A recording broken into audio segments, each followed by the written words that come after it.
PE.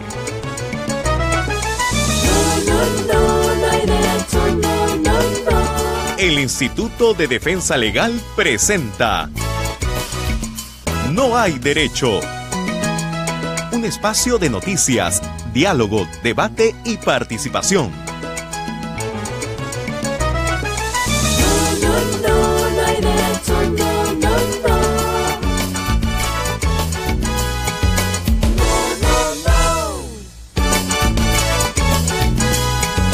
8 en punto de la mañana, soy Ernesto de la Jara Basombrío.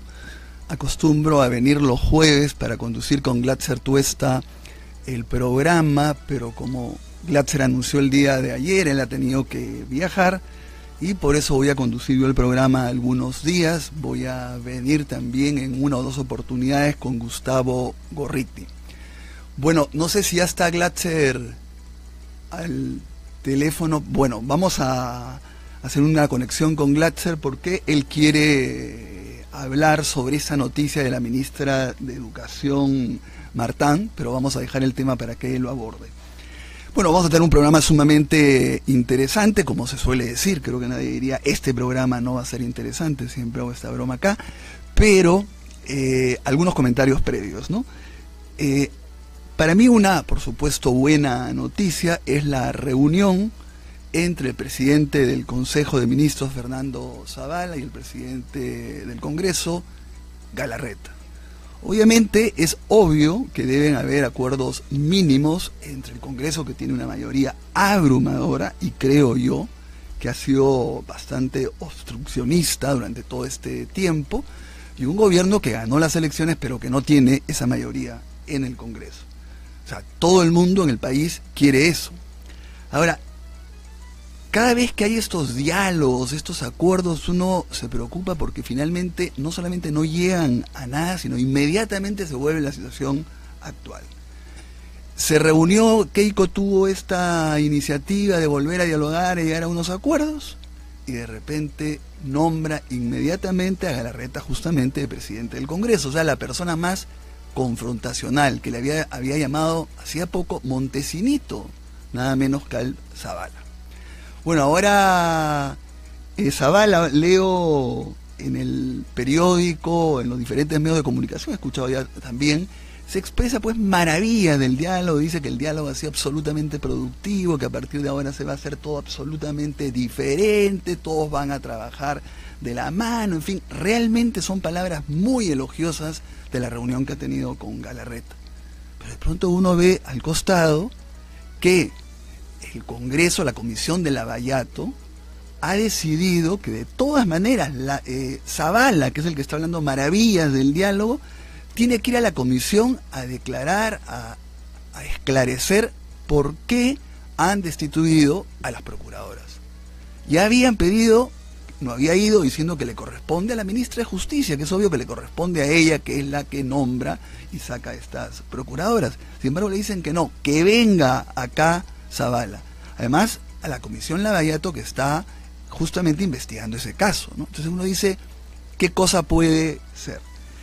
Y lo otro que me preocupa, ¿no es cierto?, es que se ha presentado pues estos proyectos de ley, producto de este acuerdo, que después voy a comentar, digamos, sería el colmo que el acuerdo viniera por ahí. Pero la idea que quiero decir es, se habla, ¿no es cierto?, de un acuerdo, una negociación, en la parte del gobierno es el que elogia esta negociación, y de pronto la mayoría fujimorista en el Congreso petardea estas negociaciones, como estamos viendo de hacer ir al primer ministro al Congreso, a la Comisión de Lavallato. Bueno, ahora sí tenemos a Glatzer Tuesta en el teléfono, que nos va a dar unas palabras sobre lo que informó ayer de la ministra de Educación, Martán. Sí, Glatzer, te escuchamos. Buenos días. ¿Qué tal, Ernesto? ¿Cómo estás? Es un gusto saludarte. Saludo por internet también a todos nuestros oyentes. Yo, como ayer te conté a todos ellos, estoy fuera de Lima, pero me he visto obligado por una cuestión de responsabilidad y transparencia, que es algo que ha caracterizado siempre el programa, que nuestros oyentes vienen escuchando hace bastante tiempo, y por eso es que he llamado a esta hora de la mañana, porque ayer el diario Exitosa informó y fue su portada, que la actual ministra de Educación había buscado favorecer a uno de sus hijos para tratar de que pueda obtener una beca 18 que está prevista y hecha desde sus fundamentos principales para personas que no tienen recursos y que quisieran poder estudiar en alguna buena universidad. Yo la verdad es que no lo comenté muy temprano porque no había visto la información y porque lo que hasta ese momento había escuchado me parecía, la verdad, bastante inconsistente todavía.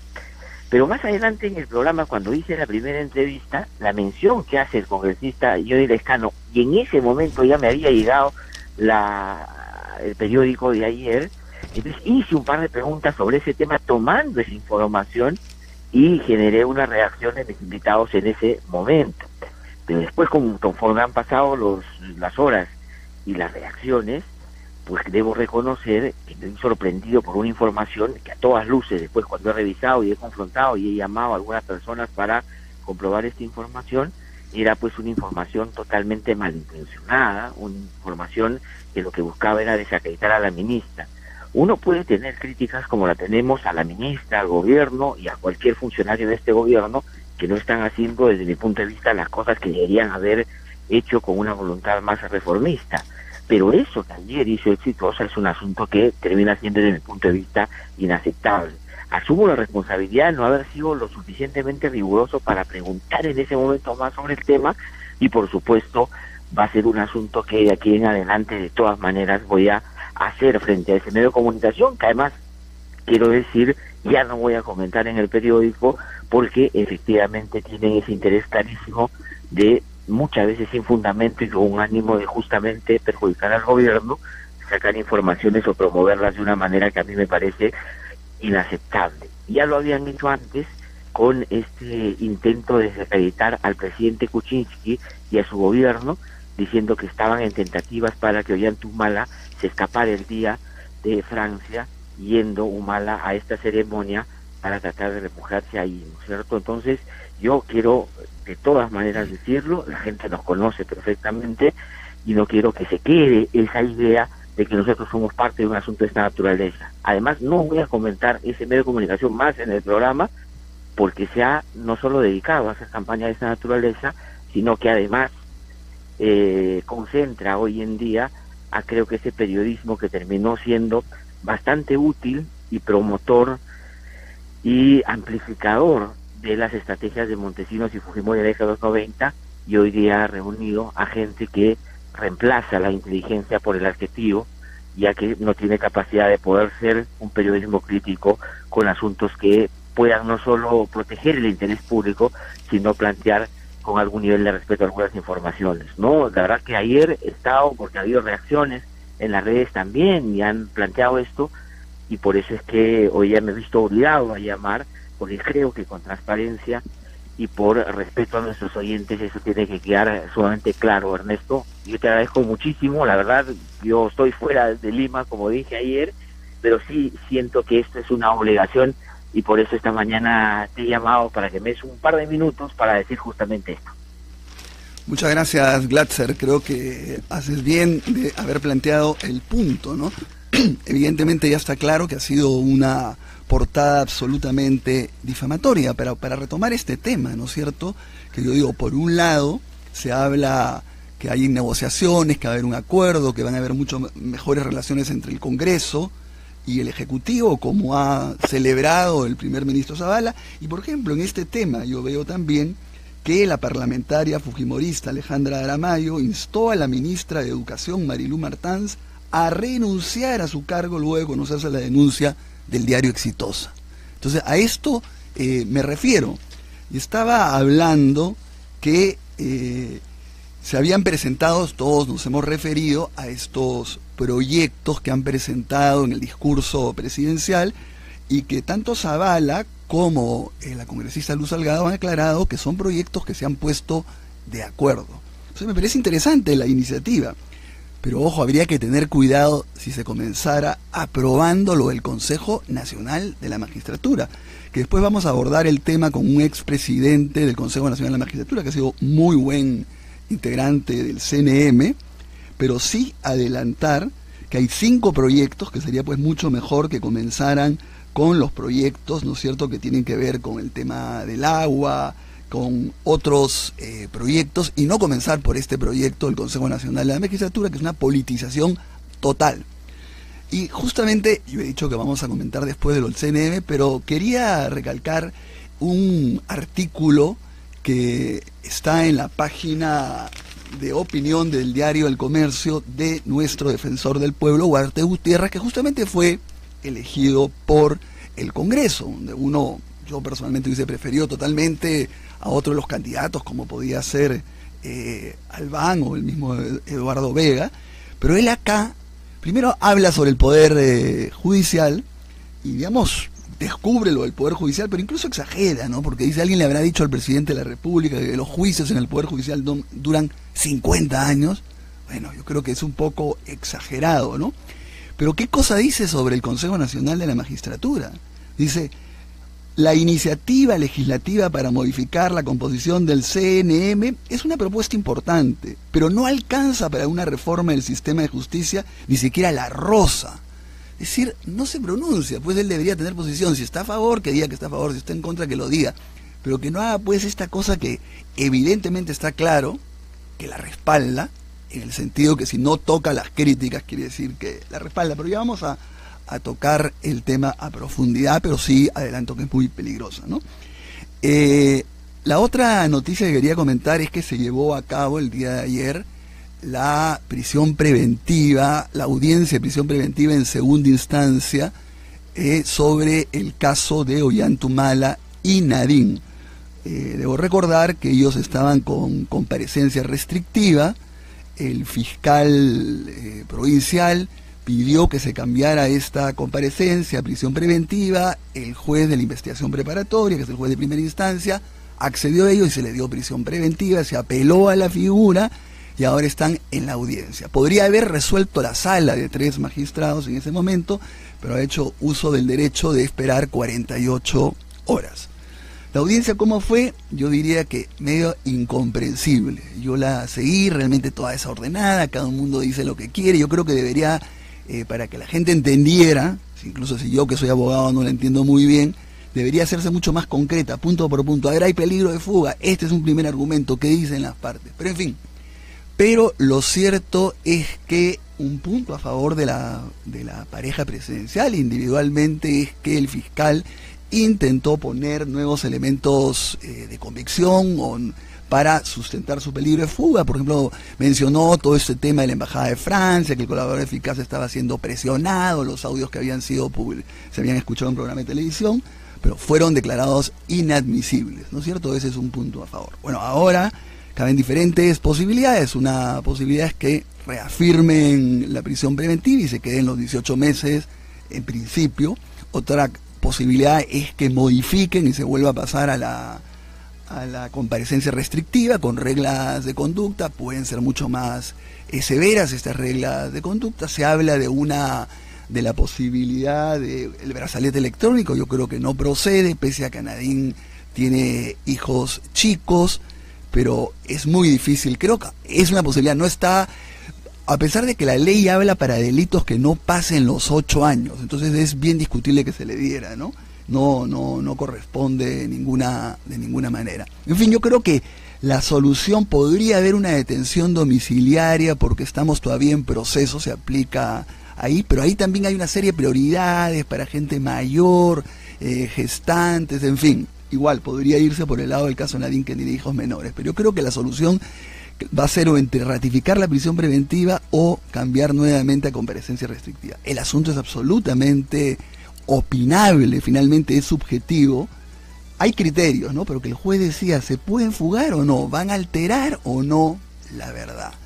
Es, digamos, pobre los jueces que tienen que tomar una decisión, porque si adoptan cambiar la prisión preventiva por la comparecencia, van a ser criticados por un sector y viceversa, ¿no? Nosotros, yo a título personal, porque como ustedes saben ya no estoy en el IDL, pero creo que coincido con Glatzer, nos inclinamos a que no procedía en este caso a la prisión preventiva.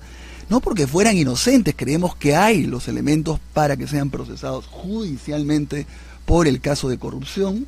en ambos casos, en el caso de Humala por violaciones de derechos humanos, pero que hasta ahora estaban dando señales de que no se iban a fugar y que no iban a alterar las pruebas, y nos parece que podría haberse seguido el proceso en libertad tomando una serie de medidas. Ellos estaban acá, se han entregado los pasaportes. Pero en fin, como digo, el asunto es discutible. Me llamó también la atención que ellos hayan pedido estar ahí en la audiencia y que no se les haya permitido estar, ¿no? Me parece que también es exagerado. El principio de inmediatez era mejor. Yo he ido a muchas audiencias de prisión preventiva y generalmente el imputado está presente, o sea, solamente en casos, por ejemplo, del interior del país se usa el Skype, la teleconferencia, o en casos pues de criminales muy peligrosos de trasladarlos, pero creo que no había ninguna necesidad, podían estar ahí, ¿no? Entonces vamos a esperar qué nos dicen. Bueno, la situación en Venezuela está que arde, ¿no es cierto? Sigue un enfrentamiento impresionante. Maduro se aferra al puesto, a pesar de todo, ha vuelto a las detenciones de una serie de dirigentes, líderes principales de la oposición, y nosotros hemos tomado clara posición a nivel personal y a nivel del IDL, de estar totalmente en contra de Maduro hace mucho tiempo, muchísimo tiempo, y estamos de acuerdo con que el Perú esté liderando, ¿no es cierto? Ha convocado una reunión de cancilleres de la región para ver qué medidas se puede tomar. Hay la Unión Europea, una serie de países que, igual que el Perú, la OEA, el secretario general, México, están desconociendo la elección de esta constituyente. El Perú ha sido el primer gobierno que ha hecho esto. Lo único que se ha anunciado también que Estados Unidos va a aplicar una serie de medidas de sanción, o que ya las está aplicando, lo cual sí no es una buena noticia, porque creo que Estados Unidos no se caracteriza por una buena política de relaciones exteriores, y ahí donde se mete más bien lo hace absolutamente problemático, ¿no? Creo que debería mantenerse un poco o totalmente al margen. Bueno, siendo las 8:17, hacemos la primera pausa y regresamos.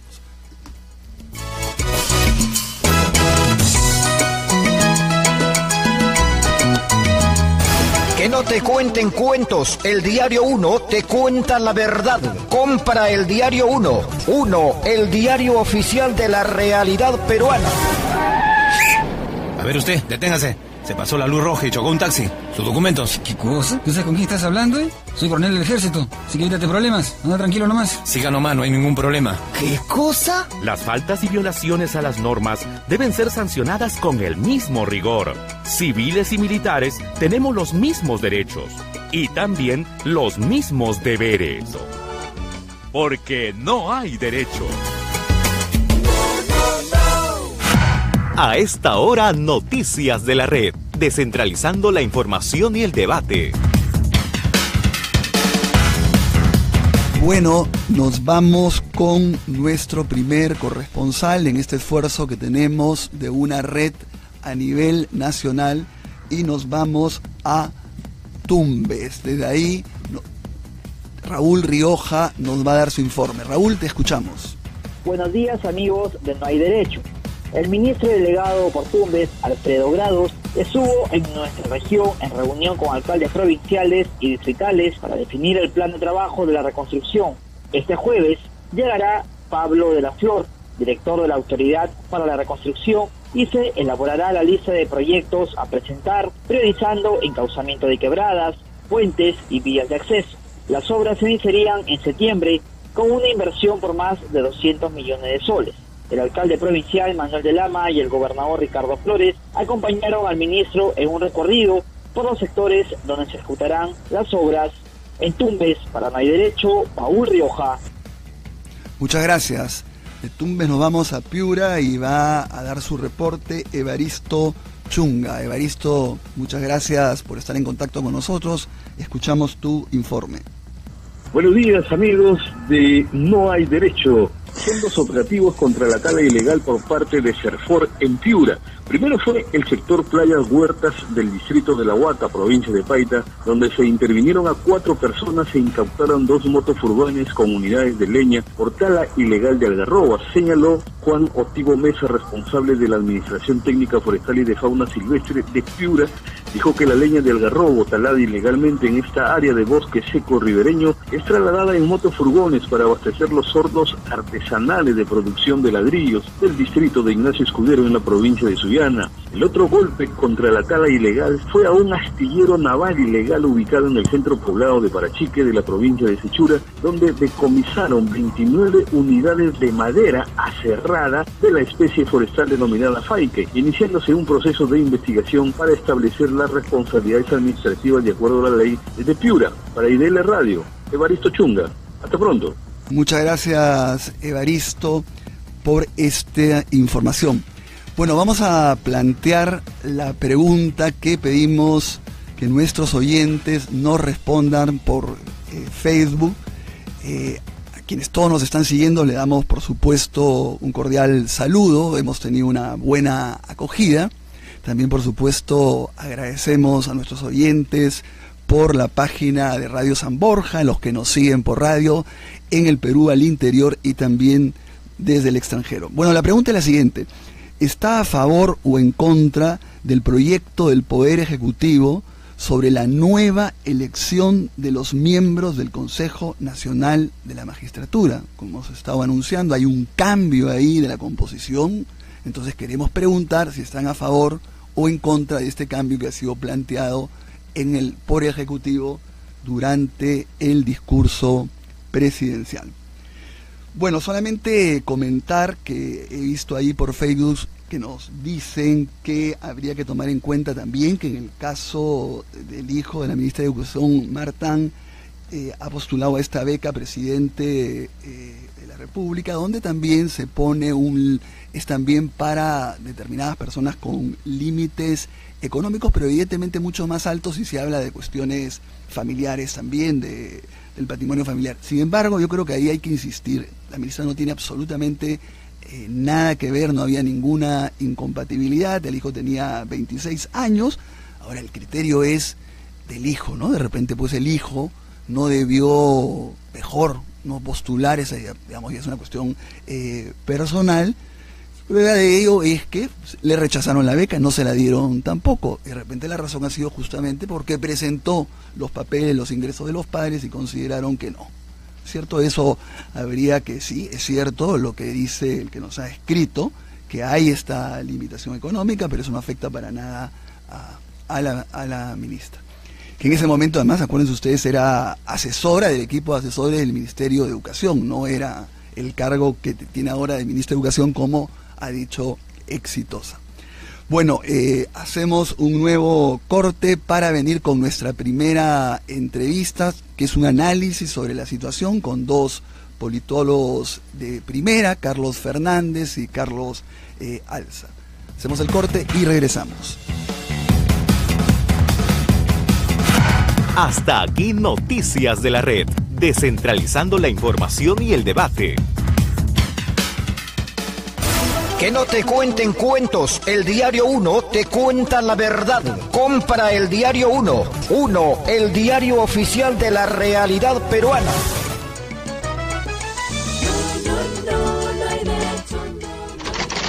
Señor policía, vine a denunciar que mi marido me ha pegado. Mire cómo estoy. ¿Qué habrás hecho, pues, mamita? Ninguna persona puede ser acusada de la violencia que sufre. Las víctimas de violencia familiar necesitan ser apoyadas, no cuestionadas. Porque no hay derecho.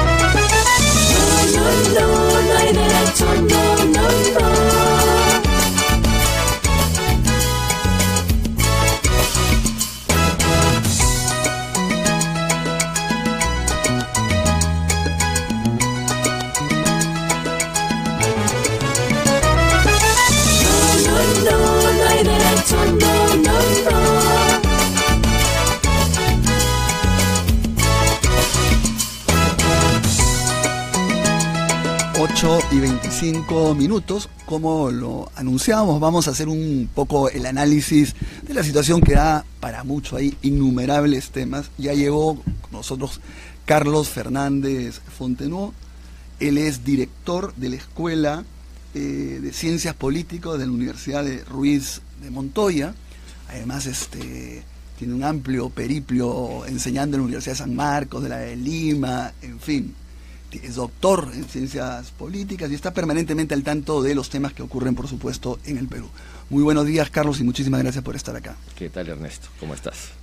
Ya Carlos Alza nos ha dicho que está en camino, o sea que lo vamos a incorporar en la discusión. Bueno, Carlos, a ver, a mí me sorprendió en el sentido de que el presidente de la República, Pedro Pablo Kuczynski, fue el primero en prácticamente casi pedir perdón por un mal primer año de gobierno, ¿no? O sea, como que dio cabida para que todo el mundo se lanzara. Yo creo que pudo ser más sutil, pero en fin, incluso algunos ya pasaron al otro extremo diciendo debió ser más autocrítico.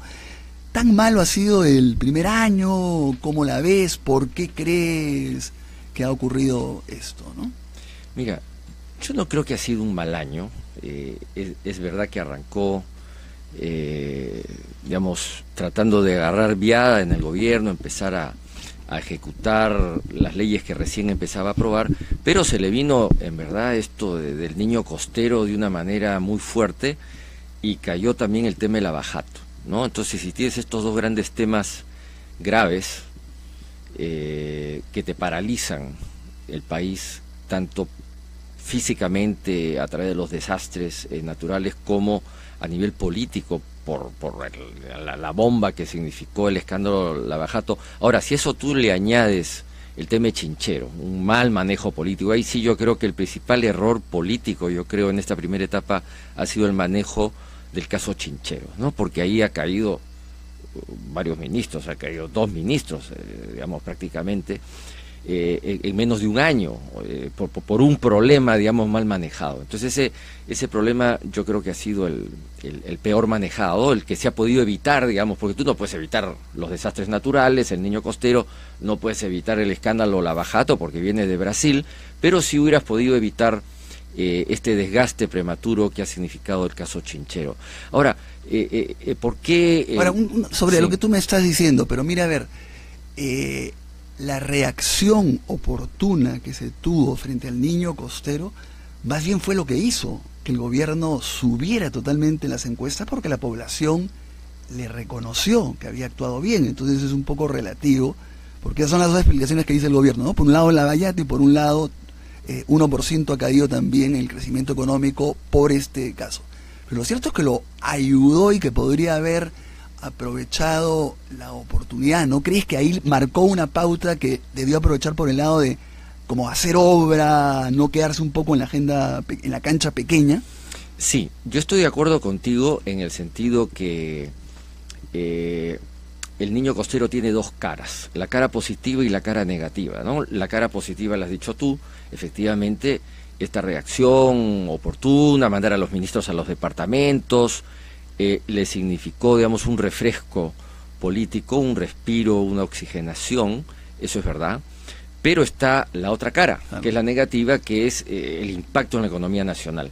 Y si Kuczynski tiene la idea de que si nos va bien en la economía, nos va bien en la política, estamos fritos, porque, digamos, todos impactos han, digamos, tenido efectos esencialmente económicos. Entonces él tiene esa visión de las cosas y de esa perspectiva me parece que él se siente afectado, ¿no? En su gobierno. Ahora, respecto a la autocrítica, a mí me parece que han habido una serie de, digamos, de analistas o de medios de comunicación que han estado permanentemente diciéndole que este gobierno no reconoce nada, que no hace un mea culpa, que no hace ninguna autocrítica. Entonces, me parece que quizá, digamos, ha dicho esto para aplacar, digamos, estas críticas que vienen desde hace tiempo, ¿no? Sí. Bueno, ya se ha incorporado a la mesa Carlos Alza, que lo habíamos anunciado también, politólogo. Muy buenos días. Muy buenos días, Carlos. ¿Están con sí. ustedes? Estábamos conversando un poco del balance que seguimos haciendo del primer año de gobierno, pero a ver, miremos un poco hacia adelante, ¿no? A ver, ¿qué crees que se podría esperar concretamente que este gobierno el próximo 28 de julio diga: acá el primer año fue malo, pero ahora estamos presentando concretamente estas obras que hemos podido hacer, de la manera más general, que no sea hemos luchado en general contra la corrupción, hemos avanzado en seguridad, no, sino ¿cómo lo ves concretamente tú el 28 de julio que te pudiera satisfacer el mensaje presidencial? A ver, yo creo que justamente el mensaje presidencial ha adolecido de eso, ¿no? De medidas más concretas, más específicas, un poco han sido algunas generalidades de las que ya conocemos, ¿no? Digamos, la mitad del discurso ha sido más un diagnóstico, o parte de recordarnos el diagnóstico de que la seguridad es una prioridad, de que el agua es un problema, en fin. Entonces creo que si uno pensara en cuestiones concretas que uno esperaría de este gobierno, uno es cumplir las cuestiones a las que se comprometió en su discurso inicial. Por ejemplo, el tema de las obras, y yo creo que allí seguramente se verán algunos resultados, en el corto algunas cosas muy concretas y en el mediano plazo otras, a propósito de la reconstrucción, ¿no? Porque en el norte, digamos, hay hoy día una comisión, hay un director ejecutivo y hay un proceso de obras que se están estudiando para poder ejecutarse pronto. Entonces yo creo que allí hay un tema en el cual seguramente habrá concordancia con lo que se prometió al inicio. Lo segundo es el tema del agua, ¿no? Han habido destraves importantes, como 140 proyectos al inicio, en los primeros 100 días. Luego ha habido una inversión importante de varios millones en agua, transferencias. Y yo creo que agua y saneamiento fue uno de los temas claves también del discurso inicial.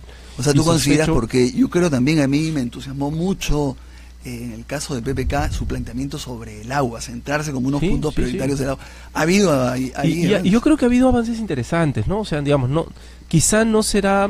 A ver, yo creo que los entusiasmos a veces de las campañas nos hacen prometer cosas que en realidad no se pueden cumplir. O sea, el tema del agua no se va a resolver en los 4 años de gobierno de PPK, por más dinero y por más voluntad que tenga, porque es un problema muy complejo, ¿no? Son 50 empresas. Pero estamos tan mal que es relativamente fácil avanzar. Fácil avanzar, ¿no? Y yo creo que ahí, por ejemplo, yo recuerdo, los primeros 100 días se anunciaron que eran como 140 proyectos que se habían destrabado, que se habían, digamos, recompuesto todos los procesos de obras. Luego ha habido transferencias importantes en el sector, el fortalecimiento de esta unidad de la OTAS, ¿no? De este organismo técnico que se dedica a ayudar a las empresas a que empiecen a recomponerse, a reestructurarse, incluso nombrando algunos directorios de manera provisional hasta que se empiecen a reestructurar. Entonces yo creo que ahí hay hay temas que estamos avanzando que no los teníamos y ningún gobierno anterior lo había hecho. Ahora, me da la impresión, gracioso, ¿no? Ustedes están más optimistas que el propio presidente de la República. Bueno, Carlos, a ver, yo le quería hacer un comentario, claro, para complementar lo que ha dicho mi tocayo. El tema del agua, si bien es sumamente importante trabajar por el tema del agua potable, ¿no? Por ampliar la cobertura del agua potable, que es fundamental, y yo creo que podría ser un buen logro para el próximo 28, así como el saneamiento, agua y desagüe. El tema del agua no solamente es agua potable, también es para regar los cultivos, ¿no? Y si tú no riegas cultivos no hay comida. Entonces estamos hablando ya de la seguridad alimenticia o alimentaria en nuestro país. El Perú, como sabemos, es uno de los 3 países más impactados por el cambio climático, junto con Honduras y Bangladesh. Sin embargo, no vemos ni en el anterior gobierno y el actual, enfoques, acciones, medidas concretas que se estén tomando. Ya todos sabemos que en la sierra no está lloviendo como llovía antes, por lo tanto ya no se puede trabajar la tierra como se trabajaba, ya no hay garantías de que se den cosechas. En el norte este año se han perdido muchísimas cosechas por el tema de la sequía, lo mismo en el sur. Entonces estamos ya en el cambio climático, ya está cambiando el tema de las lluvias hace tiempo. Probablemente no va a haber agua para regar, no solamente en la sierra, en las zonas que dependen de las lluvias, sino tampoco en la costa. Entonces, si no se toman medidas preventivas como es construcción de represas, de reservorios, con tiempo, vamos a tener un grave problema de abastecimiento de agua de regadío, es decir, para producir comida, que es fundamental. Ahora, si la gente deje cultivar, esa gente que deje cultivar se queda sin trabajo, y si se queda sin trabajo en el campo, ¿a dónde va a ir? Van a ir a las ciudades, ¿no? Y va a haber una migración mucho más acelerada a las ciudades de la que ya existe hoy día. Si hoy día Lima ya está colapsada, imagínate, digamos, que una migración acelerada en los próximos 15 años. Totalmente de acuerdo. Yo creo que son temas, cambio climático o la misma agricultura, no están en la agenda ni de este gobierno ni los anteriores, pero en fin. Carlos, yo te quería preguntar, a ver, se dice que se ha iniciado una nueva etapa desde el pedido de negociación, de diálogo de Keiko, y ahora la reunión que ha habido, ¿no es cierto?, entre Zavala y Galarreta. ¿Cómo ves tú estas negociaciones, estas posibilidades de tener un mejor año a nivel de relaciones? ¿Estamos encaminados en eso? ¿Por qué se ha dado? ¿Qué plantea frente a esto? Mira, a mí me da la impresión que el acercamiento de Keiko y de su equipo, digamos, de gobierno, donde está Galarreta, se ha dado forzada por las circunstancias, ¿no? Yo no creo que ha ido de buena gana. Yo creo que ha ido porque ha habido una presión mediática muy fuerte, en el sentido que se logró instalar una percepción de que Keiko Fujimori y su gente en el Congreso estaban obstruyendo el gobierno, no estaban dejando gobernar a PPK, y en segundo lugar la presencia de Kenji, ¿no? Kenji ha aprovechado esa percepción negativa y más bien se estaba ya presentando como un líder justamente colaborador con el desarrollo del país, no obstruccionista, etcétera, etcétera, ¿no? Y además buen hijo que quiere lo mejor para su padre. Entonces Kenji estaba, digamos, también adquiriendo un protagonismo, un liderazgo que no había tenido antes. Frente a este panorama, yo creo que no le ha quedado otra cosa a Keiko sino plantear el diálogo, tomar la iniciativa para quitársela un poco a su hermano, ¿no? Y volver a la arena política a través de este diálogo que hemos presenciado. Hacia el futuro, yo creo que el juego va a ser un poco, claro, seguir dialogando, pero seguir siendo oposición. Yo creo que va a ser un poco tortuoso el camino de Kuczynski en el futuro, no tanto quizá como ha sido hasta ahora, porque el elemento Kenji, para bien o para mal, ha servido para calmar un poco las cosas. Solo para recordar que estamos conversando con dos Carlos Fernández y Carlos Alza, dos politólogos, sobre lo que está ocurriendo. Le preguntaba ahora a Carlos Alza también sobre estas negociaciones, estas conversaciones sobre el acuerdo. ¿Tú crees que va a cambiar esta situación? ¿Va a haber un segundo año mejor de relaciones que permitan tomar algunas decisiones, sin entrar por supuesto al tema de la gobernabilidad, en el sentido de que cada uno manteniendo su lugar? Pero ¿cómo ves esta reunión, por ejemplo, última entre Galarreta y Zavala? ¿Por dónde va todo ese asunto? A ver, yo tengo la impresión de que siempre el primer año es como convulso, ¿no? Porque es el momento en el que las partes miden sus fuerzas, y yo creo que el fujimorismo ha mostrado que es un poder importante, que tiene una mayoría importante en el Congreso y que le puede hacer un frente duro al gobierno, y que el gobierno tiene que ponerse un poquito en orden frente a ellos. Y eso creo que los ha convocado a mirarlos como iguales, por lo menos, ¿no? Y eso creo que es importante porque, digamos, es lo que nosotros siempre hemos dicho, que es el check and balance, pues, ¿no? Es el check and balance típico de las democracias, en donde hay, por ejemplo, dos partidos, ¿no? El partido de la oposición le hace, digamos, control al Ejecutivo en el Parlamento. Claro, pero no con una mayoría tan abrumadora en el Congreso. No sé, ¿sí? Porque recordemos que los gobiernos, donde hay bipartidismo, el gobierno de oposición a veces tiene mayoría, ¿no? No mayoría, pero no, por ejemplo, en el Perú, claro, en el Perú no lo hemos tenido. Que han tenido, en el caso de la UND, en el caso de Bustamante, sí, terminaron en golpes, ¿no? Pero no lo hemos tenido. Claro. Entonces no tenemos esa experiencia de un sí, control, digamos, entre poderes regular, digamos, ¿no? Ahora, por supuesto, esto se presta luego a abusos, ¿no? Que yo creo que es lo que ha ocurrido con el fujimorismo, de tener ya una conducta, digamos, de pronto hasta un poco terca, digamos, en Pero ellos dicen que no, ¿no? Ellos dicen que no, que han sido... Pero es que ellos están haciendo... ¿Tú consideras que sí ha sido un abuso? Yo creo que ellos están haciendo su trabajo, pero por supuesto en algunos casos ya de pronto uno podría decir, bueno, ya hay un poco de excesos, ¿no? Y yo diría, sí, pues hay algunos excesos. El caso Saavedra, el caso de los ¿no? las interpelaciones, el estar permanentemente cuestionando al gobierno, pero es parte de las negociaciones políticas. Lo que sí creo es que ha habido una debilidad enorme en términos políticos de parte del Ejecutivo, y eso en un año tendrían que haber aprendido a manejarlo. Yo no estoy seguro de si eso es cierto, de si es que es verdad que aprendieron a manejarse políticamente en el gobierno. Las últimas decisiones sobre el nombramiento de ministros, por más competentes que sean, creo que muestran, digamos, cierto afán o de provocación o de poca, digamos, visión de los problemas políticos que pueden devenir con eso. El caso de Fiorella Molinelli, por ejemplo, yo a Fiorella la conozco, es una persona estupenda, brillante, muy capaz en su trabajo y que yo creo que donde la pongan seguramente va a ser un buen trabajo. Pero claro, hay cuestionamientos y entonces esa es una decisión que uno podría haber pensado 2 veces, ¿no? Claro. Me llama la atención siempre en general, no solamente a partir de esa entrevista, que antes se decía que vengan los técnicos, ¿no? Ya basta los políticos, ahora basta el técnico, que vengan los políticos, ¿no? Pero a ver, Carlos Fernández, sobre estos cambios de gabinete, ¿tú esperabas que fueran más? ¿Están bien? ¿Ha sido una provocación, como él ha dicho algunos? ¿Qué te parece la recomposición? Está bien que Zavala haya mantenido, sea primer ministro y a la vez ministro de Economía. ¿Cómo es el asunto?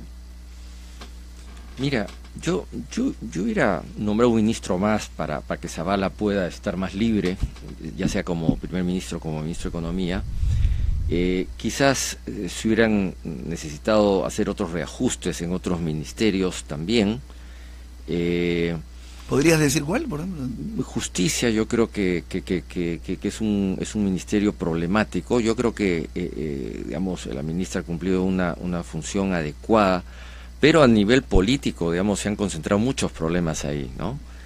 En agricultura no vemos tampoco un manejo, como en medio ambiente, tampoco del problema del agua, del cambio climático. Son 2 ministerios que deberían estar ya a la vanguardia de todo esto, junto con el CEPLAN, porque el CEPLAN es el que tiene que hacer prospectiva, a ver qué va a pasar de aquí a 15 años con el agua, 20 años con el agua, y por lo tanto, qué cosa es lo que hay que hacer para evitar que nos quedemos sin alimentos, que nos quedemos sin agua, evitar que vengan migraciones mayores del campo a la ciudad. O sea, todas esas cosas que ya deberían estar hechas, pues dependen en parte de estos ministerios, ¿no? El tema del agua, pues lo ve no solamente la Autoridad Nacional del Agua, sino el Ministerio de Agricultura, el Ministerio del Medio Ambiente, ¿no? Y ahí no veo acción, ¿no? El CEPLAN también yo creo que debería tomar iniciativas, tiene, digamos, una persona muy capaz a la cabeza, pero yo creo que es tiempo ya de que empiecen a explicar a la opinión pública lo que están haciendo. Pero todos son capaces, pero queremos resultados, digamos. Bueno, un año es poco también, sí, ¿no? Claro. Un año uno lo puede pedir, un año con el niño que vino, claro, el niño costero, todos los ministros han tenido que irse a las provincias, han tenido que dejar sus despachos, dejar lo que estaban haciendo e irse a afrontar esto. Eso es verdad, ¿no? En un año no se le puede pedir demasiado. Bueno, eso es cierto. Ahora, lo de la Molinelli puede ser una provocación, pero yo pensaría que más que provocación, como decía Carlos, hay un pulseo de fuerzas, ¿no? Están midiendo fuerzas y esta es una forma también de que el gobierno dice, mira, a mí nadie me pisa el poncho y yo quiero que mi gente se mantenga acá también, ¿no? A mí no me van a decir que a quién pongo, a quién saco, ya me ha sacado 3 ministros, 4 ministros, digamos, una forma de afianzar también tu posición, digamos, en esta correlación de fuerzas, es decir, miren, yo a la Molina la pongo, porque yo quiero, y ustedes no me van a decir a quién pongo, ¿no? Entonces hay un poco de eso también, mejor una ¿no? actitud a mí, nadie me pisa el poncho en otras situaciones, porque en este caso mejor en otras, ¿no? Digamos que diga, nadie me va a imponer la reforma del Consejo Nacional de la Magistratura en la línea que quiere el fujimorismo, porque he planteado otra cosa completamente diferente. Yo hubiera hecho lo que tú dices también, ¿no? Yo estoy de acuerdo contigo en eso, pero si tú me preguntas el caso Molinelli concreto, sí, yo te digo, es una forma, yo creo, de afianzar posiciones, ¿no? Decir, a mí no me van a imponer tampoco todo lo que ustedes quieran, y nosotros tenemos nuestra gente, tenemos nuestro equipo, ella ha sido una de las personas más importantes en el plan de gobierno, tiene que estar en el Ejecutivo. Claro. Y aquí está. Ahora, Carlos, ¿tú no sientes que todos son temas importantísimos, ¿no es cierto? En el sentido, la lucha contra la corrupción, el caso Lavallato, digamos, toda esta cuestión entre Keiko y Kenji, uno no puede prescindirla porque finalmente ha definido un poco el acuerdo. Pero cómo en determinado momento, yo digo, pasar ya a ver estos temas de fondo que nosotros estamos hablando, ¿no? El tema del agua, de la educación, de la salud, de la agricultura, porque yo siento también que la población debe decir, oye, estos están locos, están discutiendo todo el tiempo eso, y estos temas de fondo, sí, como digo, son temas importantísimos, acá también nos dedicamos a ellos, no vas a prescindirlos, pero ¿cómo podría ser el gobierno para desmarcarse? Ha salido la expresión desfujimorizar la agenda claro. política. ¿Cómo, por dónde? Yo tengo la impresión, y sumando a lo que decía Carlos, aquí mi colega, hace un momento, es que creo que lo que uno no percibe es un liderazgo claro en los sectores, ¿no? O sea, yo creo que los ministros técnicamente seguramente son muy buenos, pero les hace falta cierto liderazgo político que es clave en estos cargos, que además son cargos políticos, muy particularmente. Pero supuestamente ese rol les avala, ¿o no? Claro, pero un primer ministro, digamos, es un vocero del gobierno, ¿no? Es el presidente del Consejo de Ministros, los coordina, y eso ya ha sido más o menos claro hoy día por lo menos desde Ollanta, ¿no? De que un presidente del Consejo de Ministros coordina a sus ministros.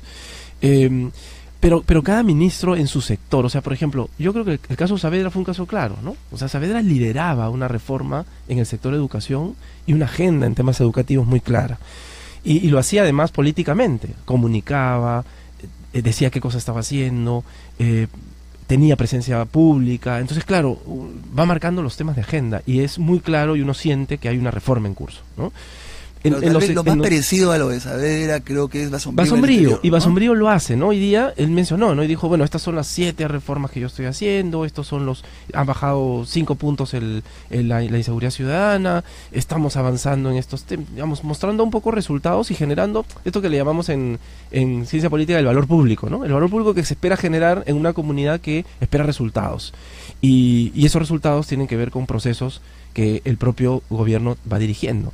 Ese liderazgo, esa dirección, esos resultados, yo creo que no se presentan en la mayoría de ministerios, o por lo menos en 5. Tú tuvieras 5 ministerios en los cuales hay reformas y procesos de política claros, con resultados claros, inmediatos algunos, inmediatos otros. Entonces yo sí tengo la impresión de que hace falta política en la política pública, ¿no? Hay cosas que se están haciendo en varios sectores, pero creo que lo de la política, en la política, tú recordabas hace un rato el tema de los tecnócratas, ¿no? Claro, es un gobierno de técnicos que de pronto están haciendo su trabajo, pero como decían los cristianos, ¿no? Nadie prende una vela para meterla debajo de la mesa. Y yo creo que en política es muy importante generar liderazgo y generar comunicación y empezar a mostrar de que hay temas sobre los cuales se van generando reformas. La autoridad, por ejemplo, del transporte que se ha lanzado como proyecto. Sí. Yo creo que eso meritaría una gran discusión nacional. Entonces eso meritaría que, llegado al Congreso con un proyecto de ley, hubiésemos tenido por lo menos los últimos 4 meses a un ministro de Transporte hablando del tema. O un ministro de Transporte que hoy día esté hablando del tema. Porque ese es un tema importante sobre el cual hay que marcar una agenda de discusión y hay que generar cierta, digamos, cohesión en la comunidad respecto de la importancia y la forma que va a tomar la reforma. Y eso no lo ve uno, no lo encuentra. Si quieres hacer reformas en comercio exterior o si quieres hacer reformas en agricultura, que es tan importante como lo mencionaba Carlos hace un momento, uno esperaría que en la política pública no solo haya un aspecto técnico, sino que haya política también. Y eso implica liderazgo, un liderazgo fuerte. Inclusión social, le va a tocar una tarea difícil. Hoy día ha dicho muy bien Fiorella, por mis obras me conoceréis, ¿no? Es en la práctica lo que ha dicho. Yo creo que es muy bueno. Y es una actitud política muy interesante. Es decir, mira, ojo, acá yo voy a hacer mi trabajo y tú por mi trabajo me vas a valorar, ¿no? Esa es una actitud política que yo creo que es muy interesante. Es una forma de desfujimorizar la agenda y que tiene que ver con liderar estos cambios, estas reformas que yo creo que este gobierno no lo está haciendo y espera que el primer ministro lo haga y eso no ocurre, ¿no? Claro, ahora Carlos Fernández, no sé, yo por supuesto algunas de los proyectos planteados por el gobierno me parecen interesantes. Ya hemos dicho que hay uno que somos muy críticos del Consejo Nacional de la Magistratura, nosotros, hay otros que no, pero hubiese esperado como que el gobierno planteara una cosa muy concreta, por ejemplo en la autoridad frente a todo lo que es el transporte público, ¿no? Sí. Más que decir vamos a crear nuevamente una autoridad, más burocracia, sino que fuera el gobierno y que era yo planteo esto y quiero ganar al fujimorismo y estamos a la opinión pública planteando eso. Vamos a ver si el fujimorismo nos apoya o no. ¿No crees también que un camino podría ser que el gobierno hiciera planteamientos muy concretos y a ver si el fujimorismo lo sigue o no lo sigue? Ahí tendrá que decidir la gente más si es que ¿Cómo ves cómo podríamos avanzar en eso? Es lo que la pregunta de fondo, ¿no? Sí. Bueno, ese es un tema de plantear agenda, ¿no? O sea, plantear agenda, yo quiero hacer el transporte esto, mi propuesta es esto, y pido el apoyo del Congreso para resolver el problema del transporte en Lima. Y frente a eso el Congreso tiene que tomar posición y todas las fuerzas políticas tienen que tomar posición. Eso es marcar una agenda política, pero para eso necesitas ministros políticos, que es lo que estamos justamente conversando. Gente que sepa gestionar la política.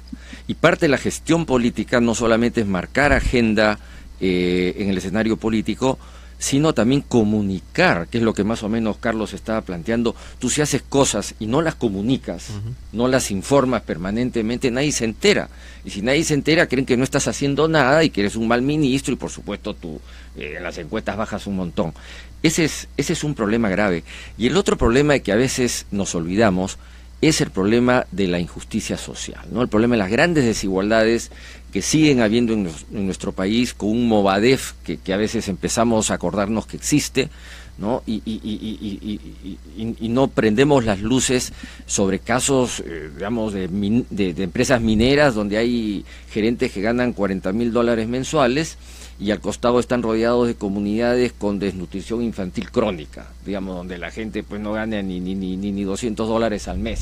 Entonces, en un país donde hay estas grandes diferencias, digamos, construir, digamos, una sociedad armónica, digamos, y que todos nos unamos como una sola fuerza para avanzar, es muy complicado, ¿no? Claro. Entonces, el tema de la desigualdad, el tema de la redistribución de la pobreza, de la riqueza, es un problema no solamente acá en... ¿Tú crees que es un déficit toda la parte esta de sensibilidad social? Yo creo que sí, yo creo que simplemente no se habla del tema, y no se habla del tema ni por el lado de los fujimoristas ni por el lado del gobierno.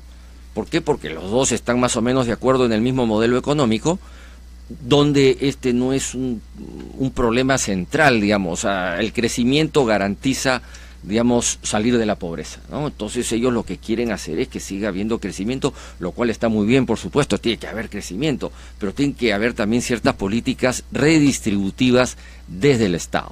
Y eso creo que ya es un consenso a nivel internacional, sino que en el Perú, sí, digamos, por los partidos que nos gobiernan, estamos olvidando, y por los medios concentrados, los medios de comunicación, también se ocultan estos temas.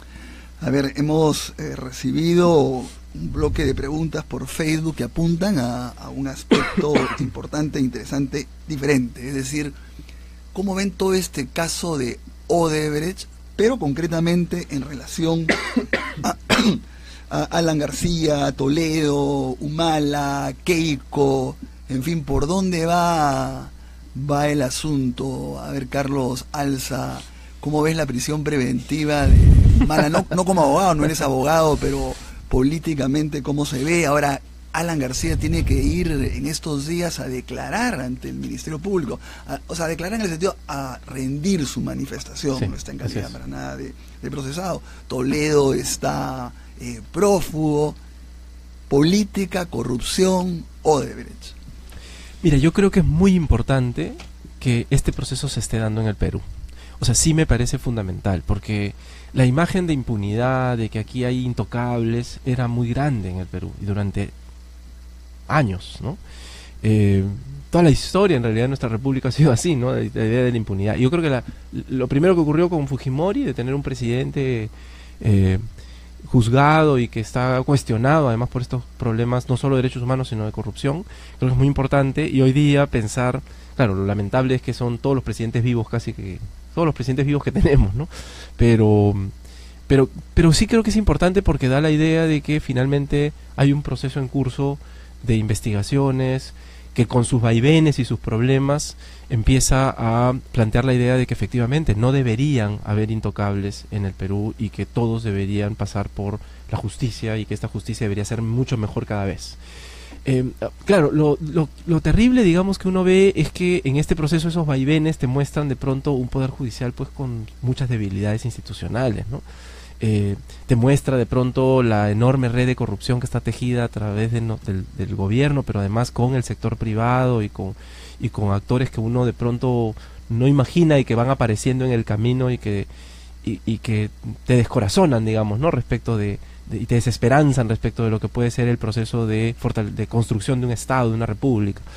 Claro, pero a ver, pero el tema, claro, si tú comparas con otros países, por ejemplo con Brasil, tú dices el Perú casi no está avanzando en la lucha contra la corrupción, ¿no? Además, muy lenta, es cierto que se ha focalizado en el tema de los presidentes, pero en fin, hay muchas críticas, ¿no? Por ejemplo, Gustavo Borgetti es muy crítico de cómo está actuando el Ministerio Público. Pero a ver, Carlos Fernández, ¿tú crees que en el tema de la destitución de las procuradoras, que es un tema tan conflictivo, porque el Congreso además está llamando no a la ministra de Justicia, está llamando a Zavala, como comentaba, ¿cómo que el gobierno, no entremos tampoco exactamente a la cuestión jurídica, pero es una medida acertada políticamente, debió hacerlo, no debió hacerlo?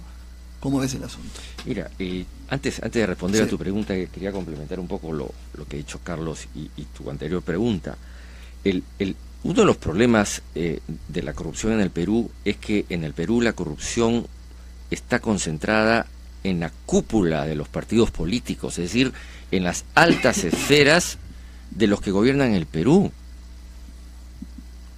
O sea, estar hablando de un pabellón para expresidentes de la República en un penal, digamos, es bastante claro. O sea, tener a Fujimori preso, tener a Toledo preso, tener a Ollanta de repente preso, o Alan García, como la opinión pública lo reclama, estamos hablando de un país donde las fuerzas políticas más importantes de gobierno tienen a sus máximos líderes presos por corruptos. Entonces estamos hablando de una crisis moral de la clase política.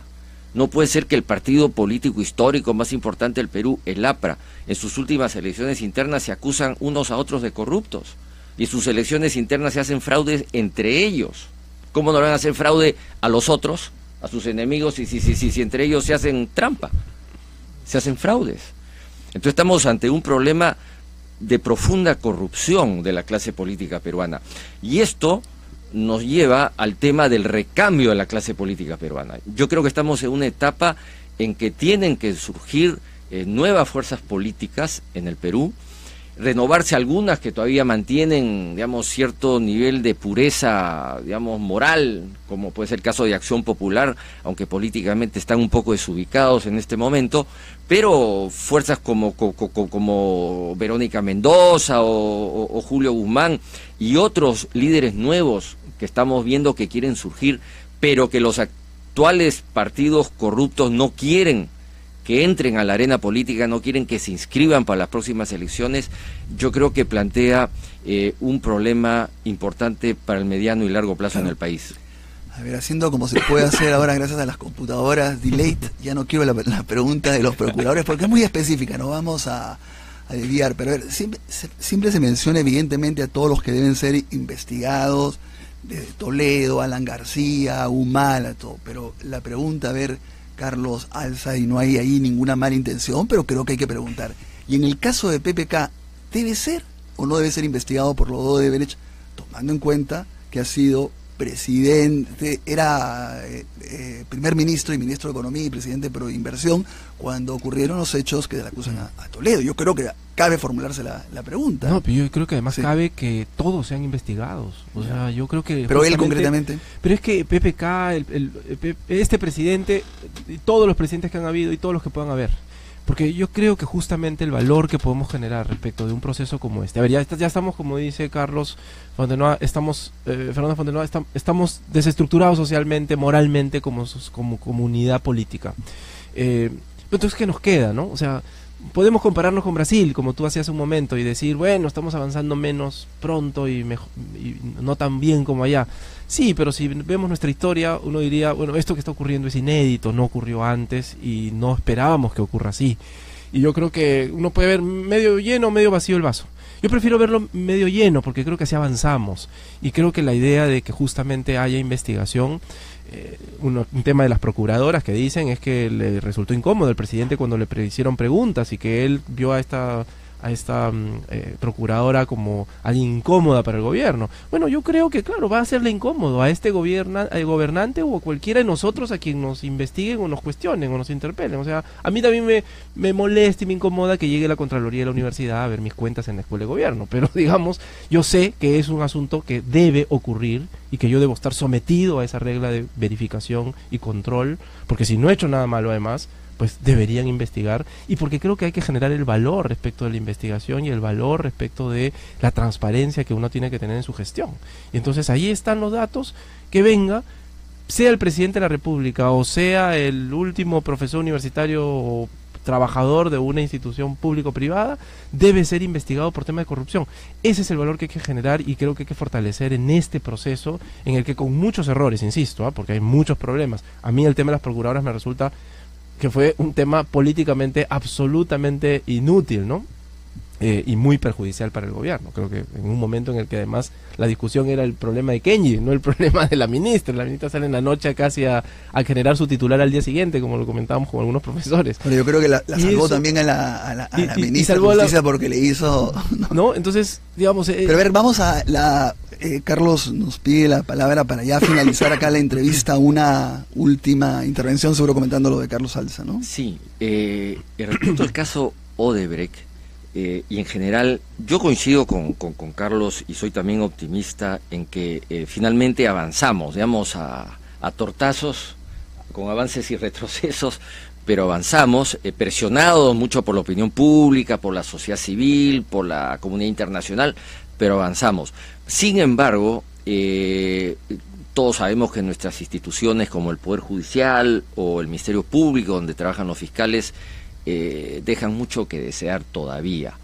Y uno de esos aspectos que no podemos seguir dejando de lado es la investigación de Odebrecht manejada por ciertos fiscales que no han querido profundizar las denuncias o las declaraciones que se han hecho sobre Keiko Fujimori y sobre Alan García de haber recibido también donaciones para sus campañas.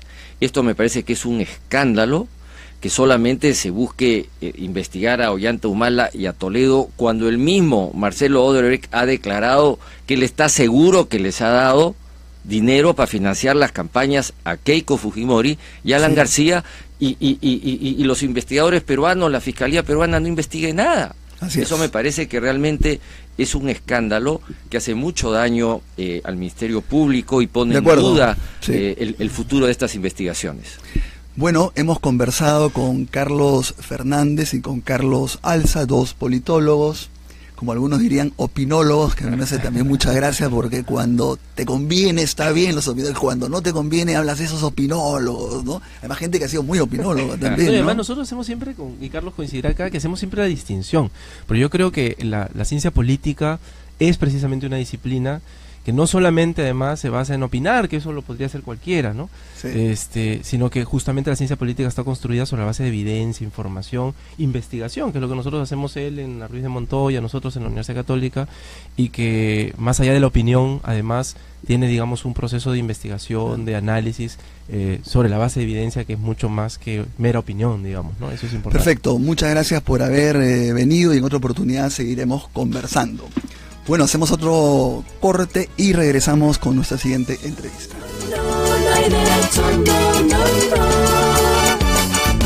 Que no te cuenten cuentos, el Diario 1 te cuenta la verdad. Compra el Diario 1. 1, el diario oficial de la realidad peruana. Este programa es presentado por Mediacorp.pe. Curiosidades. ¿Sabías que los grillos se perfuman para encontrar a su pareja? Así es, científicos australianos descubrieron que los grillos utilizan diferentes técnicas de apareamiento. Los más fuertes cantan y los más débiles se perfuman para atraer a las hembras. Los científicos observaron que en las peleas entre grillos, el macho ganador produce un sonido de cortejo en presencia del macho subordinado.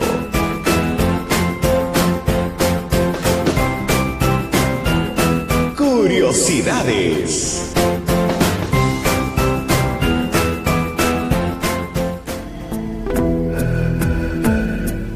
Presentamos Lo Nuestro es Primero. La quina se ganó la fama de planta milagrosa en 1630, cuando la condesa de Chinchón, esposa del virrey del mismo nombre, enfermara con malaria y fuera salvada por la planta enviada por un funcionario.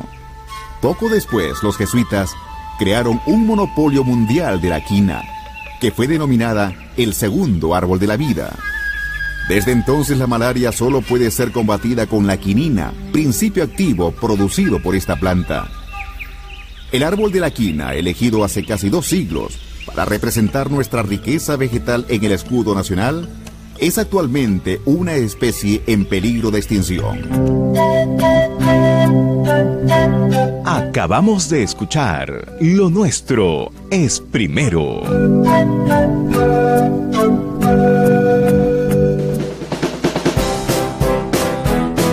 Curiosidades.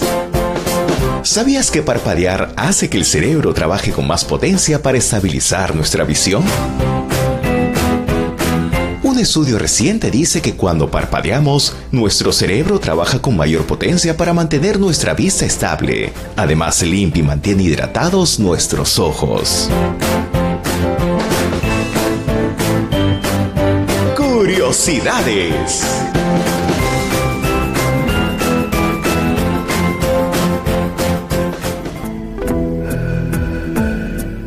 Presentamos Lo Nuestro es Primero. La quena es el instrumento musical peruano por excelencia. Se hace de barro, caña o madera, aunque también se la ha encontrado de plata, oro y hasta de hueso en restos arqueológicos prehispánicos. Tiene un sonido muy sentimental. No excede los 30 centímetros de tamaño y es de carácter mayormente pentafónico como toda la música incaica según los cronistas. La zampoña también es un instrumento de viento. Todo indica que su origen es aymara. Su sonido va del grave al agudo.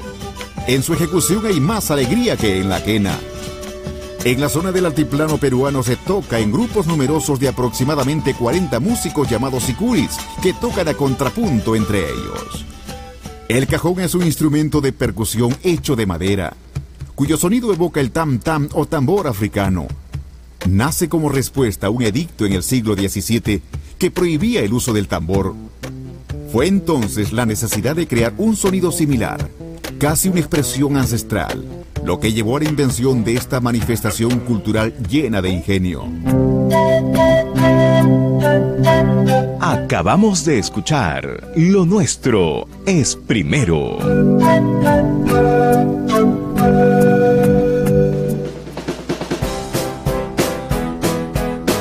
Curiosidades. ¿Sabías que el acto de aplaudir es contagioso? Según un estudio realizado en Suecia, expresa que el aplauso es contagioso y la duración de una ovación depende del número de espectadores. Si solo un número pequeño de personas empieza a aplaudir, puede extenderse por todo el grupo. Y basta que 1 o 2 individuos decidan dejar de aplaudir de forma continua, el aplauso se apagará.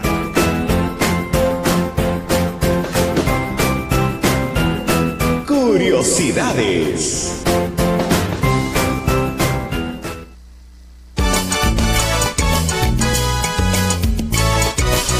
9:08 después de esta entrevista sobre análisis político, que a mí me hacía gracia cuando le hablaba de los opinólogos, y Carlos Alza inmediatamente con razón dijo, pero ellos eran politólogos en una especie de opinología científica, ¿no? Yo lo que quería comentar era, claro, esto todo el mundo habla de la renovación de la clase política, ¿no? Pero ya estamos también ante una clase política renovada, porque esto tenía que ver descentralizarse la política, tenían que ser generaciones completamente nuevas, más o menos estamos viviendo eso. Por ahí no ha ido la solución. No estoy diciendo que no, la renovación no sea necesaria, pero tienen que haber conjuntamente, creo yo, otras cosas. Bueno, estamos ahora con el ingeniero Gonzalo García y lo hemos invitado, tiene una serie de facetas, pero lo hemos invitado porque él ha sido integrante del Consejo Nacional de la Magistratura durante 5 años, hará como un año que ha sido 2 años, que rápido se pasa el tiempo, ha dejado de ser integrante, consejero, como se dice, y ha llegado a ser además presidente, ¿no?, del famoso CNM. Los abogados le ponemos a todo siglas, del CNM, Consejo Nacional de la Magistratura, que simplemente recuerdo, para que no lo tenga que hacer él, que es un órgano que, yo siempre digo, tiene tanto poder como el presidente de la República, o más. Nombra a todos los jueces y fiscales de todo el país y de todas las instancias. En segundo lugar, también a los fiscales, igual, de todo el país. Por otra parte, por lo menos hasta ahora, cada 7 años ratifica o no ratifica a todos los jueces y fiscales que cumplan 7, 14, 21 años. ¿No es cierto? Y por otra parte, es el único órgano que puede destituir directamente hasta los vocales supremos y fiscales supremos, porque en el Congreso tienes que pasar por un antejuicio. Y otras 2 atribuciones que no se conocen es que nombra al presidente o al jefe de la OMPE, que tiene que organizar todos los procesos electorales, y al presidente de la RENIEC, que tiene que ver con todo lo que es documentos de identidad, planillones, en fin. Entonces tiene un poder impresionante. Eso es lo que se quiere modificar ahora. Con esto termino, Gonzalo, ingeniero, decir que eso sí, el debate no es cambios o no cambios. Yo creo que hace más de 10 años todo el mundo está de acuerdo, salvo algunos, que se debe cambiar. Lo que está en debate es hacia dónde. No he conversado además con el ingeniero García Núñez sobre cuál es su posición, tengo curiosidad. Ha sido muy buen consejero, la gran mayoría de consejeros es el problema, no lo dice él, lo voy a decir yo, que lo puedo decir, han sido pésimos. Yo tengo esa impresión, ese es parte del problema, pero hay, por supuesto, varios, que han sido muy buenos consejeros. Bueno, ahora sí, ingeniero Gonzalo García, después de esta introducción tan larga, pero a ver, ¿cuál es su posición frente a lo que está planteando el Poder Ejecutivo, pero que ha dicho, que lo ha concordado, lo ha acordado también con Keiko en estas conversaciones? ¿Cuál es su posición? Bien, ante todo, buenos días, Ernesto, tiempo que no conversábamos, y buenos días a toda la audiencia que tiene este importante programa. Yo he sido presidente del Consejo de la Magistratura, pero también he sido vicepresidente. También he sido presidente de 2 de las 3 comisiones principales del Consejo. Y yo le añadiría una función más que tiene el Consejo, que es muy importante, que es la base de datos de los señores jueces y fiscales, que es una necesidad técnica para poder seguir la evolución de ellos en el sistema judicial. Mi impresión es que el proyecto de ley que se ha presentado, presentado por el gobierno, por el presidente Kuczynski, tiene problemas, primero, de apresuramiento en la forma. Uno encuentra que hay algunas dificultades plenamente formales, donde se ha incurrido en errores que no debería ser por la importancia de quien lo presenta. En segundo lugar, la aritmética de cambiar a un número de consejeros no resuelve de modo alguno el tema central, pero sin embargo pues se podrían hacer cosas inmediatas como la que lo propuso el último pleno, como un proyecto de ley de reforma del Consejo.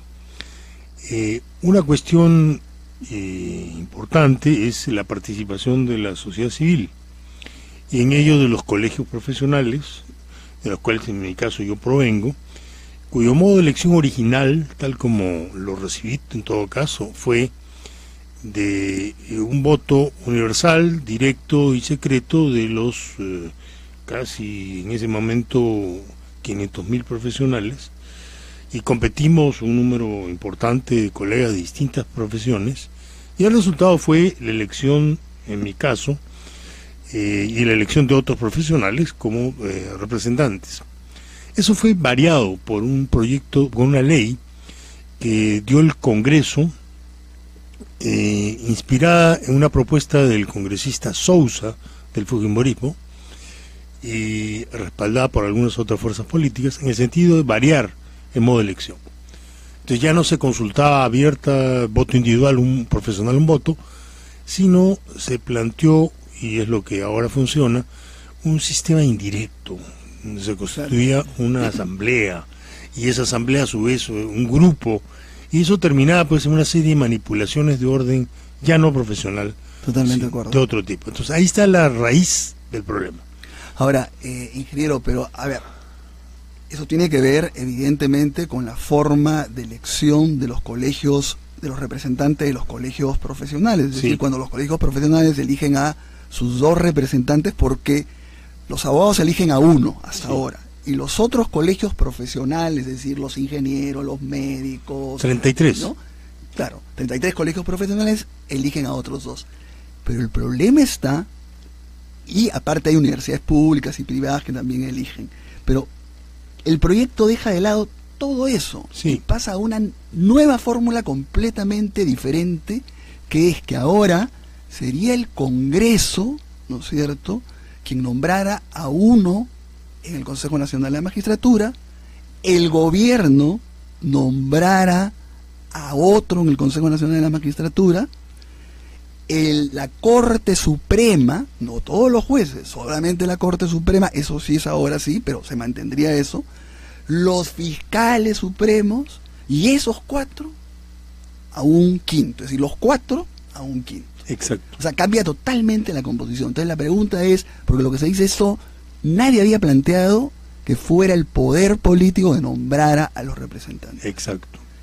¿Qué es eso? Un error. Ya. ¿Por qué? Un error porque el Tribunal Europeo de Derechos Humanos emitió hace algunos años una sentencia que habla sobre las apariencias del derecho. Entonces se reúne el presidente con la señora jefa de la bancada que es mayoritaria en el Congreso, conversan 2 horas y luego aparece un proyecto anunciado por el señor presidente con un tipo de solución política, vamos a llamar así, para el Consejo Nacional de la Magistratura. Por aquello de las apariencias, lo que parecería para todos es de que había un acuerdo. No voy a llamarlo repartija, ni tampoco, sino es una convivencia como la que hubo comprado y el APRA en los años 56, en los cuales los convivientes descubren el patrimonio y lo dividen. Más o menos esta es la perspectiva. ¿Cómo así? Bajan el número a 5, de 7 actuales a 5. Por tanto, ¿cuánto es la mayoría de 5? ¿No? Es 3. 2 más 1, 2.5 más 1, 3. Muy bien. De esos 3, 2 provienen del acuerdo político del Poder Legislativo con el Poder Ejecutivo. Quiere decir 2 de 3, y basta que uno más, con lo cual se van a poner de acuerdo en nombrarlo antes, ya tienen la mayoría. Si tienen la mayoría, ¿para qué hay consejo? Más bien ahorremos el espacio y hagamos como, por ejemplo, en Francia, donde el presidente del Consejo Nacional de la Magistratura, y allá se llama superior, es el presidente de la República. Entonces, simplifiquemos. Claro, él va a delegar, como en el caso de Francia, delegó. O sea, usted dice que si esto se llega a implementar efectivamente, el poder político integrado por el gobierno y el Congreso serían los que nombran. O sea, hay una politización, entonces. Directamente, o sea, esto es el razonamiento es lo siguiente: el Parlamento representa a la sociedad. Claro. Y entonces la sociedad delega en el Parlamento sus poderes. Uno de sus poderes es la administración de justicia. Por consiguiente, automáticamente el Poder Ejecutivo asume la administración de la justicia, nombrando y designando jueces y fiscales. Esto evidentemente no está en el espíritu constitucional del Perú. Entonces hay que hacer una reforma constitucional o varias. 2, habría que hacer una nueva ley orgánica del Consejo. 3, una nueva ley orgánica de la carrera judicial y del Ministerio Público, y toda la regulación, reglamento, normas, todo habría que variarlo, lo cual significaría un retraso muy importante en la administración de justicia. Eso no se ha percatado del proyecto. Pero hay otra cosa más. ¿Qué es lo que espera en el corto plazo? ¿Cuál es la agenda de ese Consejo de la Magistratura? Por lo pronto, 4 miembros de la Suprema. Quiere decir que si se aprueba lo que se está planteando, quien dirigiría el proceso de selección de los señores jueces supremos, que vacan algunos, se van otros por edad, etcétera, por razones todas legales, entonces ¿quién pondría la mayoría en la Suprema? También el gobierno. Y entonces ahí están los problemas. Pero mi pregunta es, yo cuando escuché la propuesta y la leí, ¿no? Porque al comienzo uno dice, qué maravilla. Qué bueno. Todo el mundo está pidiendo hace años que se mejore el Consejo Nacional de la Magistratura, porque ya va 20 años, sabemos por dónde peca. Pero ¿cuál es la razón que el gobierno haya cedido?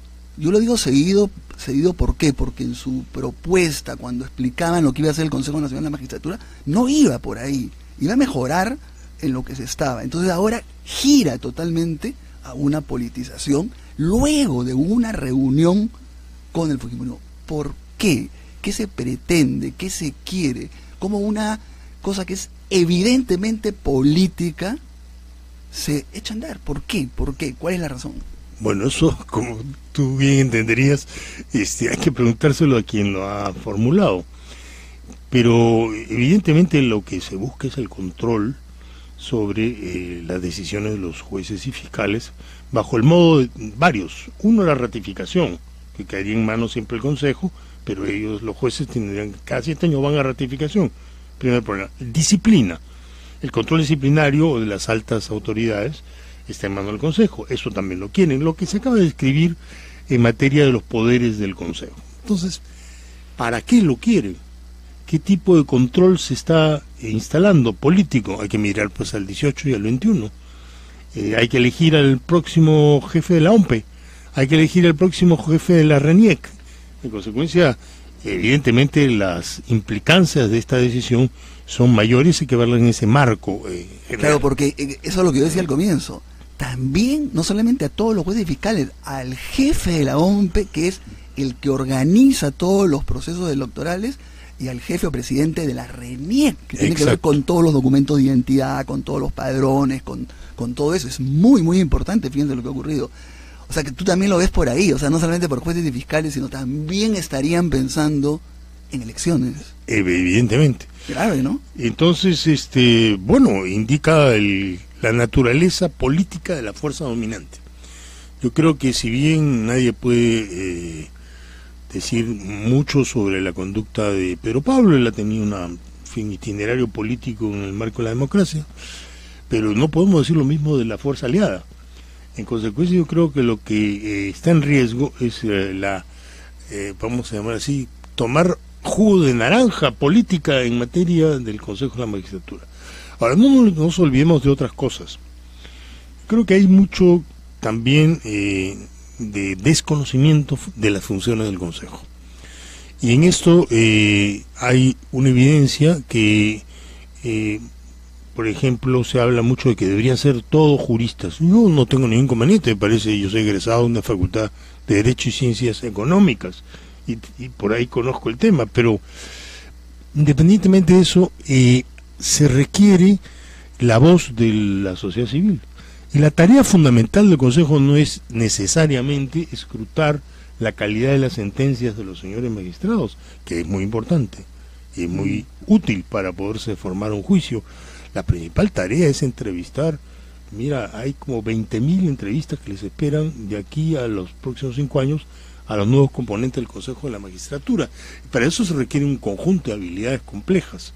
Pero además hay que gestionar, quiere decir capacidad administrativa de esos procesos, y luego representar, que es muy importante en un mundo judicial donde la forma tiene a veces igual importancia o más que el fondo. Entonces hay cuestiones yo coincido con usted, ingeniero, que además me consta que varios de los mejores consejeros no han sido abogados, han sido ingenieros, médicos, eso ha sido importante. También ha habido muy malos como enfermeras, ¿no es cierto? Pero ese es parte de cómo deberían modificarse los requisitos para ser consejero. Pero este tema, a mí me sigue costando creer que el gobierno, porque hay una serie de personas ahí que conocemos que son muy democráticas, que creen en la independencia judicial, vayan a estar detrás de un proyecto que busca apropiarse, controlar el poder judicial y además, como usted ha dicho, verlo en las elecciones, ¿no? Pero lo cierto es que así ha ocurrido, o sea, es como Y no será como no se han dado cuenta, PPK de repente, aunque es difícil creerlo, así como le cedió el defensor a Klimpen en el BCR. Bueno, ahora, ya pues, tú quieres el consejo, te lo doy, pero déjame hacer un poco lo del agua por ahí. Algo, porque me cuesta trabajo creer que el gobierno, su propia gente se va a oponer, ¿no? Bien, hay mucho de transaccional, ¿no es cierto? Claro. En la evidencia, pero vayamos a lo que significa para el ciudadano de a pie el hecho de que no exista una institución autónoma e independiente manejando los temas de la justicia. Porque para un país dolido como es el Perú, donde los usuarios del servicio de justicia todos los días reclaman, ¿no?, por la calidad de ese servicio, se requiere una institución que no sea pues parte, juez y parte de ese proceso. Quiere decir, la autonomía se tiene que instalar desde el punto de vista del autogobierno del sistema judicial, se tiene que inscribir en las sentencias mismas, con la independencia de los jueces, y debe existir sin duda pues un modo en los cuales los usuarios puedan reclamar. Para eso hay instituciones. Y este consejo, que tiene muchos años, que ha tenido momentos estupendos, en los cuales con gran dignidad, por ejemplo, consejeros han puesto su cargo ahí sobre la mesa diciendo: yo no acepto la imposición de un poder. El primer Consejo Nacional de la Magistratura, justamente contra el fujimorismo. Exactamente. Entonces, este reclamo de independencia, autonomía, inscrito en la necesidad de la gente, que es la sociedad civil última ratio, es lo que hay que preservar y defender. Así que esta movilización que hay sobre... Ahora, otro punto, ingeniero, que le quería plantear es lo siguiente, además que no está claro un tema que es fundamental. Actualmente, porque cuando uno se elige a los integrantes del Consejo Nacional de la Magistratura, por ejemplo las universidades públicas, privadas, eligen a su representante, ya él actúa independientemente, no tiene que rendirle cuentas a estas universidades, tiene una autonomía de criterio. ¿Quiénes son los que pueden destituir al Consejo Nacional de la Magistratura? El Congreso. Con votación calificada. Con votación calificada. Cosa que no han hecho generalmente en casos que eran escandalosos, pero ahora, digamos, ellos propondrían, nombrarían y a la vez tendrían el poder de destituirlos, porque si no, ¿quién podría destituir al integrante del Consejo Nacional de la Magistratura? Entonces, se vuelve circular. Se vuelve circular, o sea, yo te nombro, pero cuidado, si te portas mal, te saco. Así era antes, además. Sí. Los señores miembros de esos consejos, de ese consejo, han enfrentado situaciones en las cuales antes, para nombrar jueces y fiscales, se iba pasando oficina por oficina del Parlamento u otra institución, ¿no? Bueno, en resumen, yo creo que la tarea ha sido importante en los periodos recientes. Lástima que en los últimos años, los 2 o 3 últimos que no he estado en el Consejo, ha habido tanta crítica, seguramente porque es complejo, y entonces para adaptarse a esa complejidad los consejeros han debido hacer seguramente mucho esfuerzo, y en eso están.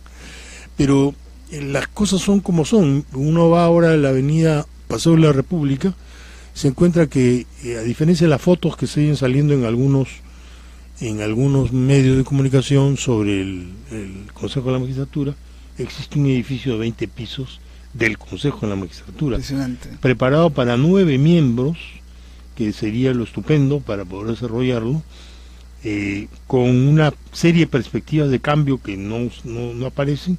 Entonces yo creo que habría que apuntar por allí. Hay 1000 iniciativas parlamentarias de proyecto de ley. Esta es una más, y habría que discutirla a fondo con la Comisión de Constitución, a fondo con la Comisión de Justicia, claro. Invitar a la gente, discutir, y no escuchar, como escuché en un canal de televisión, una señorita muy apresurada que hablaba con una autoridad sobre algo que evidentemente confundía con la Oficina de Control de la Magistratura. Entonces, bueno, suele pasar, como suele ocurrir, ¿no es cierto? O en un diario La República, donde un entrevistador me dice, me llama, yo le explico todo lo que hemos conversado como ahora, y termina diciendo, bueno, lo que el ingeniero dice, que la mayoría es 3 y no 2, y entonces ese es el problema del Consejo. Bueno, ya es un reduccionismo que tú dices. Bueno, ingeniero, complejo. Muchísimas gracias por haber tenido este diálogo, y ojalá que, como dice usted, sea una más de las alternativas que se puede discutir, claro, pero que no sea la que se impulse por lo que hemos conversado. Muchísimas gracias, hacemos un corte y regresamos con nuestra última entrevista.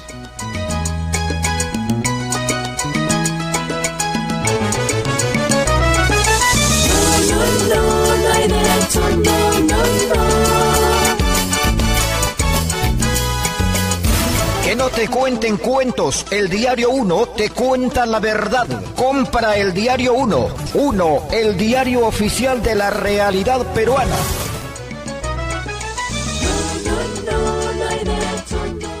Buenos días, señor policía. ¿Qué deseas, mamita? A propósito, denuncia tan llorada, quiero presentar una denuncia por violencia familiar. ¿Cómo? ¿Qué dices? Háblame en castellano si quieres que te entienda. Las víctimas de violencia familiar merecen respeto. Toda persona tiene derecho a ser atendida en su idioma. Porque no hay derecho.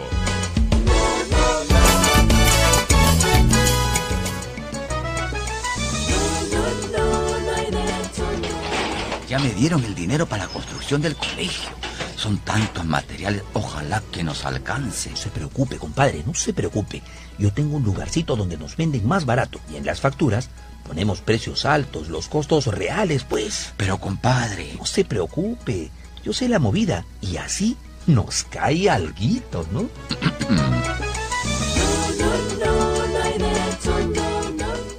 El engaño, el robo y la malversación a los fondos del Estado es un delito y puede ser penado hasta con 8 años de prisión.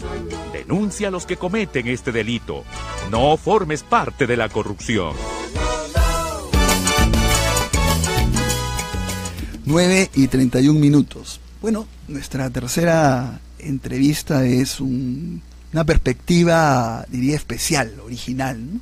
Que es, se trata de el psicoanalista Calmet, Eugenio Calmet, y vamos a conversar de lo mismo que estamos hablando, un poco del monotema que es la situación política, pero de una perspectiva más psicológica, el psicoanálisis. ¿Por qué? Tiene que ver un poco con la familia, la política y el poder, ¿no es cierto? Y también la realidad nos los impone. Estamos hablando, ¿no es cierto?, de una familia, la familia Fujimori, en fin, podríamos hablar también de la familia Humala, también podríamos hablar de Elian Carpi, Toledo, pero vamos a concentrarnos un poco en la familia Fujimori porque es lo que está siendo más relevante ahora. ¿De qué manera? O sea, te preguntaba, Kotler decía que los Fujimori vean este proceso como un régimen dinástico, de una dinastía, ¿no? Los Fujimori debían gobernar pasándose el poder de padres a hijos. ¿Cómo influye en las relaciones familiares, en el manejo político de las cosas, como este caso que estamos viendo, ¿no? Bueno, antes que nada agradecerte por la invitación, Ernesto, y bueno, meternos de lleno en el tema, ¿no? Es bien interesante pensar la familia, ¿no es cierto?, de la misma manera, por ejemplo, que pensamos la infancia. La sociedad tiende a idealizar, ¿no es cierto?, a tener una versión como buena de la familia y buena de la infancia. Todos los niños son buenos, todas las familias son lindas. Lejos estamos de eso, ¿no? Es decir, que la estructura de la familia es una estructura política. No solamente las que acceden al poder, sino en general. Se establecen alianzas, por ejemplo, no vamos a hablar acá de las cosas personales, pero entre los padres y los hijos, entre los hijos mismos, rivalidades, hay sentimientos inconscientes, fratricidas, matricidas, parricidios, etcétera. Todos estos fantasmas habitan a esta familia, digamos que es una familia que está en tensión y que es un sistema, ¿no?, que digamos se va complejizando, digamos de acuerdo, digamos, a cómo va evolucionando esa familia en edad, etcétera, etcétera. Si uno ve la familia Fujimori, uno se va a dar cuenta de lo que estoy hablando, pero no es un tema exclusivo de la familia Fujimori, sino todas las familias tienen, o sea, el tema de la política metida, ¿no? La única diferencia es que la familia Fujimori nos ha gobernado y pretende gobernarnos. Pero claro, yo pensaba y decía, qué difícil debe ser todo este tema de indulto, libertad, en el caso de Alberto Fujimori, porque si es verdad, que yo me inclino a decir que es verdad, que Keiko no quiere la libertad de su padre porque le complicaría la vida en sus aspiraciones políticas, mientras que su hermano Kenji sí quiere, pero no quiere tampoco para que el papá se vaya a su casa a cuidar a sus nietos, sino quiere para que retome el partido. O sea, qué difícil para todos, ¿no? O sea, Keiko subordinar el cariño del padre frente a sus ambiciones políticas, el papá darse cuenta que lo está dejando en la cárcel para que no... Kenji que ve lo... ¿Cómo se puede dar eso? O sea, nuestra situación política está mezclada por esas cosas. Sí, hay una serie de iconografía, ¿no es cierto?, y de historia parecida entre el Japón y Perú. Acuérdate que hay el sol, o sea, el sol es el Dios padre, el que guía, ¿no es cierto? Nosotros no tenemos una estructura familiar nuclear típica europea, sino más bien extendida. O sea, es decir, tenemos como una cosa más en degradé, va como metiéndose a la sociedad, no es una familia tan aislada, vamos a decir así. Entonces, ¿qué cosa pasa con Keiko? Keiko como personaje político, quiero precisarlo, ¿no? O sea, no estamos en de chismes. No estamos haciendo un análisis personal, sino en función, digamos, de la lógica política. Y me parece bien interesante porque parecería que Keiko tiene ahí una dificultad, ¿no es cierto?, para entrar en la lógica de Hamlet, ¿no?, de la idea de matar al padre metafóricamente, simbólicamente, ¿no es cierto?, y acceder a la presidencia. Acuérdate que Keiko ha tenido 2 oportunidades, los rivales, me van a disculpar, pero no eran de mucha habilidad política. O sea, Humala es una persona sumamente parca. La razón por la que Nadine ha intervenido es obviamente para compensar, no solamente porque era una metiche, etcétera, sino además para compensar, o sea, una persona que tiene una incapacidad de comunicación. Y Pedro Pablo Kuczynski es un sujeto técnico, muy profesional, muy bueno en su campo, pero políticamente muy limitado también. Y sin embargo, en las 2 ocasiones, la mala actitud de Keiko en manejar su campaña la ha llevado a perder. Es decir, que parecería que hay un fantasma, ¿no es cierto?, que no le deja acuérdate que es ser o no ser en Hamlet, ¿no?, ser o no ser presidenta, digamos, que además sería la primera presidenta femenina, digamos, ¿no es cierto?, pero además tiene como un temor interno, como que no está convencida, ¿no es cierto?, de derrotar a estos 2 candidatos que eran bien derrotables, ¿no? vamos a decir así, ¿no? Claro, es que también para ella es paradójico. Mira, por un lado, ella ha llegado hasta donde ha llegado y pretende la presidencia porque tiene un apellido que es Fujimori. Sí, claro. O sea, si no fuera por Fujimori, no estaría donde está. Pero a la vez, para intentar ganar, por ejemplo, en esta oportunidad, tiene que convencer a la opinión pública que ya no es Fujimori. Entonces, eso de mantener el nombre, pero a la vez distanciarte, debe ser también una cosa, pero literalmente de locos, complicado, ¿no? Pero además, una cosa es no solamente convencer, es convencerse. O sea, que ella se convenza de que puede llegar a ser presidente, porque no se convence. Esa es la sensación que tengo yo, que no puede derrotar, digamos, a esa imagen del padre. Y hoy en día, ¿no es cierto?, la versión de Kenji, digamos, muy bien asesorado políticamente, ¿no es cierto?, está revirtiendo esa situación progresivamente. Parte, por ejemplo, del discurso de PPK en relación a todo el tema, digamos, de la forestación, es como tomarle, digamos, a Kenji el pulso para buscar una alianza tal vez a futuro, ¿no es cierto?, y ese sentimiento fratricida entre Keiko y Kenji, ¿no es cierto?, que por supuesto que Alberto está, digamos, sustentando, digamos, eso que ve que no puede hacer su hija, ¿no es cierto?, y que estaría apostando por digamos, volver a intentarlo a través de su hijo, ¿no? Claro. Pero es evidente que hay ahí una rivalidad hecha, ¿no? Tú has dicho, claro, que es bien interesante que esto finalmente es como también una realidad de todas las familias, que no es esta cuestión idílica de la familia, papá, mamá, hijitos bonitos, de acuerdo.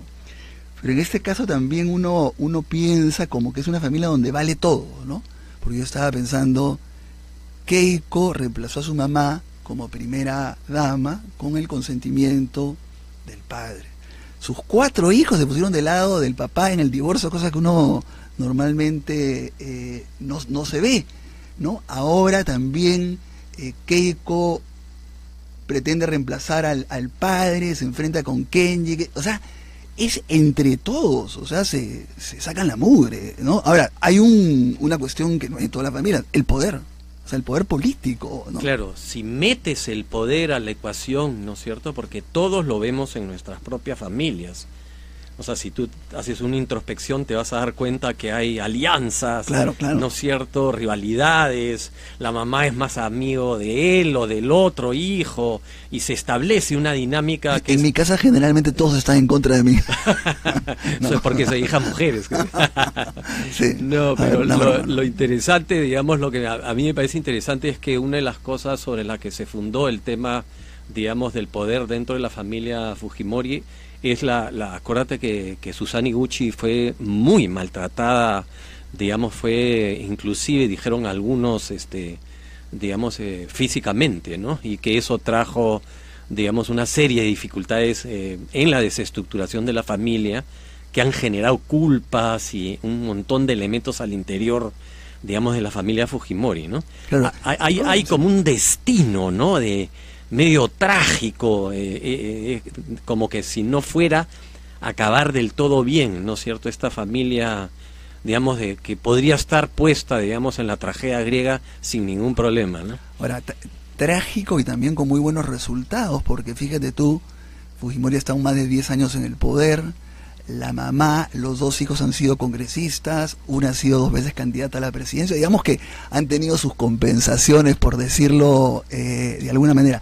Otra cosa que me llama la atención además es que los 2 tienen que recurrir para ver cómo resuelven su situación al que supuestamente es su enemigo, que es PPK, ¿no? Es decir, Keiko siente que le robaron las elecciones, ¿no? Kenji siente que no lo ha indultado, que no lo quiere indultar, que habla todo el día del indulto, pero los 2 se han acercado a PPK como para que tome posición a favor de uno o del otro. También complicada la situación, ¿no? Que quien dirima de alguna manera es con quién me voy, con Keiko o con Kenji, ¿no? Pero me parece bien interesante, o sea, pensar el tema no tanto en relación a PPK. A mí me parece que más que PPK ganó la elección, que de hecho la ganó, ¿no es cierto?, sino que Keiko perdió la elección. Si tú recuerdas en el último debate, ¿no es cierto?, Keiko tenía, digamos, un porcentaje sustancialmente mayor a PPK. Entró al debate, en el último debate donde se define el tema por muy pocos votos, absolutamente amarga.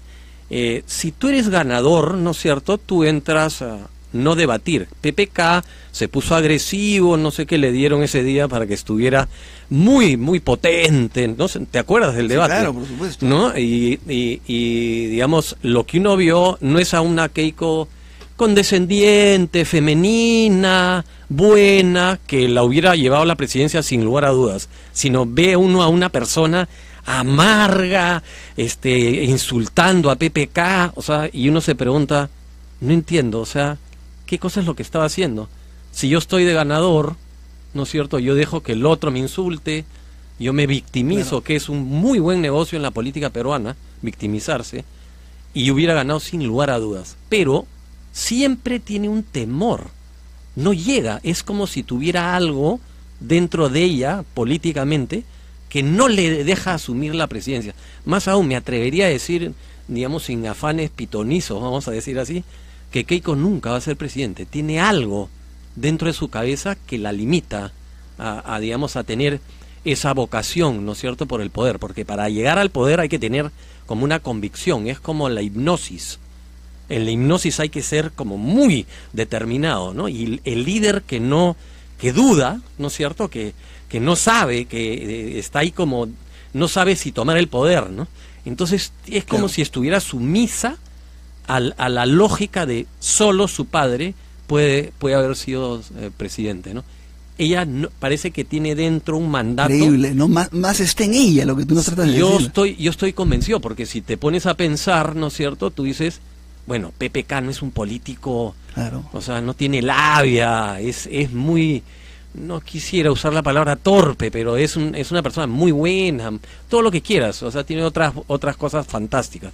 Eugenio, como nos falta varios minutos, solamente muy rápidamente, porque creo que todas las familias políticas últimamente da para un análisis, pero muy rápido, ¿qué puede haber hecho, algo lo has dicho, que Nadine se haya sentido casi que ella fue la elegida? Y en segundo lugar, ¿van a ser vistos como víctimas ahora en la cárcel o no? Dos rapiditas, a ver. Bueno, yo creo que la salida de los Humala tiene que ver con eso, ¿no es cierto? Están manejando desde mi punto de vista políticamente muy bien las cosas, porque están colocados en el lugar de víctimas, ¿no? Ellos no se han ido del país, como ha sido el caso de Toledo, y digamos, yo no creo que los Humala tengan que pagar los platos rotos de Toledo. O sea, eso me parece injusto. El Poder Judicial tiene que ser ordenado en eso. O sea, quitarle los pasaportes y que se entreguen a, digamos, a un proceso judicial correcto, ¿no es cierto? Pero, digamos, no pueden pagar los platos rotos porque Toledo se fue. O sea, porque ahí no actuaron como debieron actuar, ¿no es cierto? Entonces, yo sí creo que Nadine, ¿no es cierto?, ha sido muy clara, o sea, en ese tema. Y Humala también. Yo me quedo y enfrento al Poder Judicial en todas sus consecuencias. Ahora, ¿qué cosa pasa? Lo que pasa es que, o sea, si tú te pones a pensar, digamos, Humala es un candidato también muy malo. O sea, digamos, yo sé que la gente se ha quejado de Nadine. Yo tengo otra opinión. A ver. Yo creo que Nadine es la que ha hecho posible sostener un gobierno que si no hubiera sido catastrófico.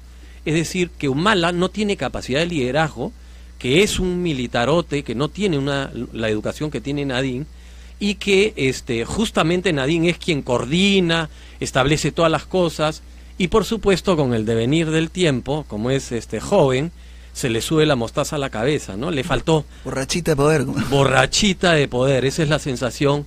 Entonces genera anticuerpos, pero si ella hubiera mantenido un perfil más tranquilo, hubiera tenido una asesoría más psicológica, estoy seguro que ella podría haber sido, digamos, por ejemplo, digna rival de Keiko, ¿no? De repente una elección femenina que no le haría mal al país, ¿no? Hace rato ya. Claro, pero ahí también tú has dicho un militarote, entonces yo digo, uno esperaba más bien a alguien que gritara demasiado, que tú dijeras, oiga, no está en un cuartel, tranquilo, sino al revés, le han puesto de apodo Cosito, sí. ¿No es cierto? Y realmente hasta la han querido, a mi modo de ver exagerada, procesar a Nadine por usurpación de funciones. ¿Tú conoces a una familia de militar cercamente? La verdad que algunas, pero más no tanto. Es increíble, ¿sí?, la dinámica de las familias de los militares. A ver. O sea, gritan afuera, nosotros son los generalotes, claro. Los machazos, ¿no? Y adentro las mujeres se llaman generalas, contraalmirantas. ¿Por qué? Es increíble. Fíjate que no en todos, pero en una buena parte sí pasa eso. Entonces el tema es que, claro, Humala puede ser un gritón, ¿no es cierto?, en relación a el nacionalismo y todo en la campaña, pero otra cosa es el manejo político, digamos, a nivel de gobierno, ¿no? Ahí creo que Nadine, digamos, pudo haber sido, si no se hubiera emborrachado de poder, ¿no es cierto?, una gran asesora, ¿no? Bueno, y eso podríamos seguir hablando del papá de Humala, todo, pero bueno, agradecemos... Otra familia trágica, ¿no? Claro, agradecemos mucho a Eugenio Calmet, y creo que en otra oportunidad también vamos a conversar con él desde esta perspectiva que también es muy interesante. Como digo, no es una cuestión personal ni de chisme, sino cómo influye también estas variables psicológicas, subjetivas, psicoanalíticas en una familia, como cualquier familia, pero a la vez que tiene con el poder. Bueno, hemos llegado al fin del programa. Conmigo será hasta mañana. Como les he dicho, en estos días no va a estar Glatzer, o sea, van a tener la conducción de un anticonductor, por decirlo de alguna manera, pero en fin, que tengan un buen día y nos vemos el día de mañana, como he dicho. Este programa es presentado por Mediacorp.pe.